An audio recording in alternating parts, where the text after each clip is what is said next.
Halo sahabat sekali, kita kali ini mau ngebahas kenapa AC itu suka nggak dingin, penyebabnya apa. Nah, ini kan ada beberapa banyak faktor ya yang akan kita bahas di sini, yang dimana kurang lebih yang bisa kalian tangkap gitu, karena memang ini yang kita ambil dari customer kita yang mengeluhkan kenapa AC-nya kok nggak dingin pas selesai pemasangan atau setelah beberapa hari kemudian. Tapi sebelumnya jangan lupa pada like, subscribe, dan komen, dan nyalain lonceng buat dapat update terbaru dari Selka. Halo sahabat Selka, kita ada kabar baik banget nih, karena banyak banget yang request dan juga banyak banget yang nanyain udah lama, dari bulan-bulan lalu, malah tahun-tahun lalu.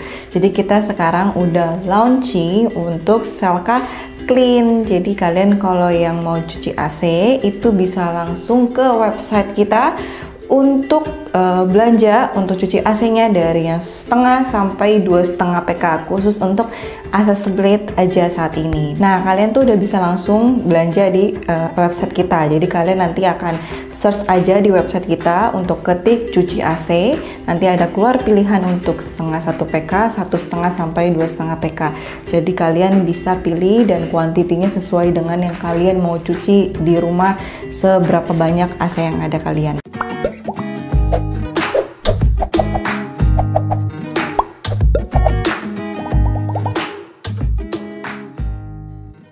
Nah, yang pertama adalah rata-rata itu kalau setelah selesai pemasangan, customernya itu besokannya atau 2 hari kemudian menginfokan bahwa AC-nya nggak dingin. Nah, yang pertama kali akan kita minta customernya untuk pengecekan adalah dari segi remote-nya dulu. Kenapa? Karena biasanya kadang settingan remote-nya mengganggu untuk kedinginan dari AC tersebut. Jadi salah setting remote, atau misalnya suhunya, atau dia taruh ke mode dry dan segala macam, itu akan kita lihat dulu ya. Yang kedua adalah dia apakah yang dia beli ruangannya dengan PK yang AC dia beli sesuai. Misalkan ternyata ruangannya harus pakai 1 PK, tapi dia membeli AC dengan 3/4 PK, walaupun beda sedikit 3/4 dan 1 PK, kadang customer ngerasa saya cuma bisa pakainya wattnya 3/4 PK. Nah, itu juga mempengaruhi, yang dimana pasti AC-nya akan nggak dingin karena kapasitas ruangannya harus 1 PK gitu loh. Apalagi ruangannya kapasitasnya bener-bener mepet untuk harus pakai 1 PK. Kadang kan ada yang misalkan meter perseginya, kalau 1 PK itu kan misalkan 16 meter persegi, tapi dia cuman 15 meter persegi, cuma beda dikit gitu loh, tapi dia maksain pakai 3/4 PK. Nah, itu juga mempengaruhi, yang dimana memang udah kapasitas si ruangan tersebut harus pakai PK yang sesuai ya. Nah, berikutnya yang ketiga, yang dimana freonnya itu kurang. Kok bisa kurang sih? Nah, kalian perlu ketahui dulu, AC baru yang kalian beli itu kapasitas freonnya untuk panjang pipa sampai 10 meter, kurang lebih ya, kurang lebih. Karena kalau 11 meter pas dicek tekanannya masih sesuai, itu nggak perlu nambah freon. Tapi kalau misalkan yang sudah terjadi, rata-rata itu cuma bisa sampai panjang 10 meter. Kalau misalkan kalian pakai panjang pipa 15 meter, itu sudah harus wajib tambah freon. Jadi tekanannya akan sesuai. Jadi kalau misalkan nggak dingin, berarti ya kalian waktu pas ditawarkan oleh teknisi pas pemasangan, Bu, ini pipanya panjang, harus tambah freon, kalian mungkin, oh yaudah nanti aja dulu katanya, belum perlu dulu, atau mungkin karena terhalang biaya. Nah, itu salah satu faktornya. Jadi kalau memang kalian sudah pakai pipa di atas 10 meter, bener-bener disarankan, diwajibkan baiknya tambah freon gitu ya, ditambah freon, jadi pasti akan dingin. Nah, yang keempat adalah freonnya bocor karena mungkin dari pipa ya, pemasangan dari pakai pipa lama, yang dimana sebenarnya pipanya juga sudah tidak baik, tapi kalian tidak mau ganti pipa, itu kalian setelah berapa hari kemudian bocor halus, jadinya akibatnya kurang dingin, freonnya bocor ya kan. Terus kalau misalkan nggak pakai pipa lama, saya udah pakai pipa baru nih, kok masih bocor. Nah, mungkin bisa dari pas pemasangan ya, mungkin bisa salah teknisnya si teknisi yang dimana penyambungan pipa dengan AC-nya, flaringnya tidak sesuai atau kurang kencang. Terus ada juga mungkin dari segi unitnya yang dimana bocor di evapnya, di PCB-nya, selang yang di dalam indoornya itu mengakibatkan lama-lama freonnya bocor. Nah itu udah arahnya langsung ke garansi unit ya.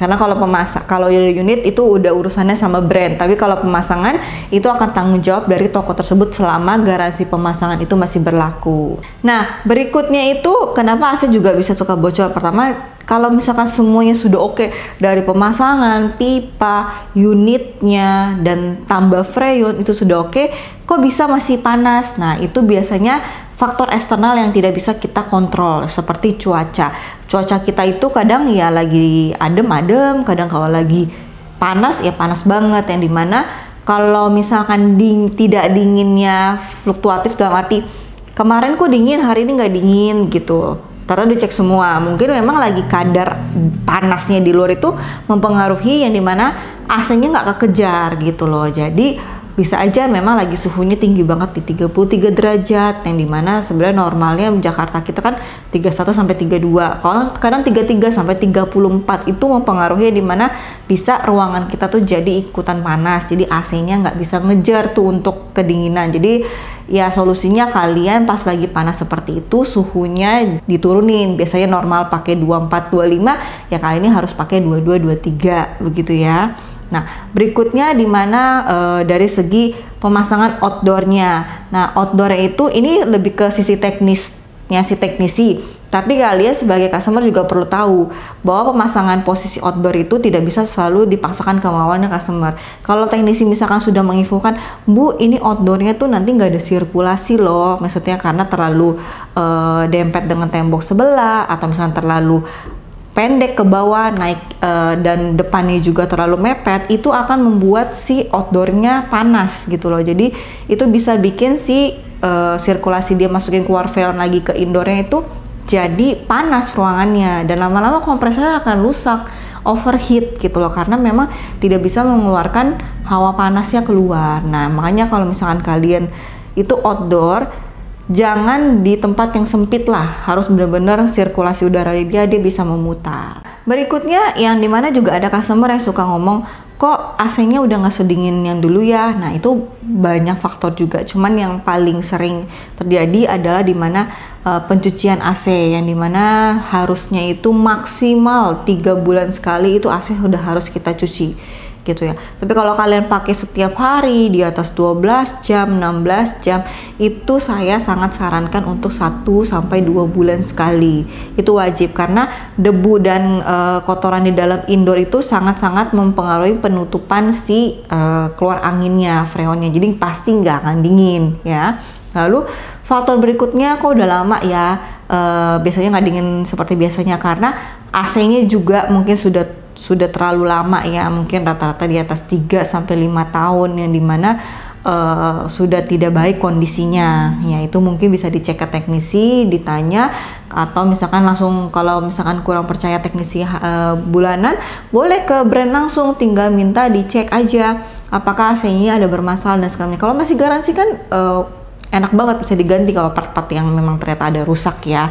Nah yang terakhir juga karena faktor kebocoran pastinya ya, semua ujung-ujungnya freon itu nggak dingin tuh karena kebocoran si freonnya, antara di pipa, di unit dan segala macam, dan termasuk juga dari yang AC yang sudah lama. Walaupun pipanya pipa baru, tapi kalau kalian dari udah 3 tahun, 4 tahun, apalagi ditanam tembok kan segala macam, itu bisa terjadi. Jadi bisa aja dari kebocoran si pipa tersebut. Nah kesimpulannya kalau menurut saya, banyak customer yang kadang-kadang sudah tersulut emosi, jadi baru pasang 2 hari langsung ngecek-ngecek, saya beli AC baru ternyata AC-nya rusak nih segala macam, kok nggak dingin. Nah coba dicek dulu ya, dari segi remote, dari segi material yang kalian pakai ya kan, dan segala macam itu dicek dulu. Kalau memang sudah sesuai, coba diikutin arah dari customer service kita, admin kita. Kalau sudah ngikutin ternyata memang tidak tertolong dan memang sudah tidak merasa ini kok benar-benar nggak dingin gitu loh, kenapa? Nah itu akan didatangin langsung teknisi, oleh teknisi kita jika masih garansi 30 hari pemasangan, kalau enggak langsung ke teknisi brand. Jadi nanti kita akan bantu untuk hubungin bikin laporan ke teknisi brand, jadi kalian nggak perlu khawatir gitu ya. Jadi dikonfirmasi dulu ke tim kita ya. Nah, sudah di akhir video, jangan lupa pada like, subscribe, dan komen, dan nyalain lonceng buat dapat update terbaru dari Selka. Kita ketemu lagi di video selanjutnya. See you, bye bye.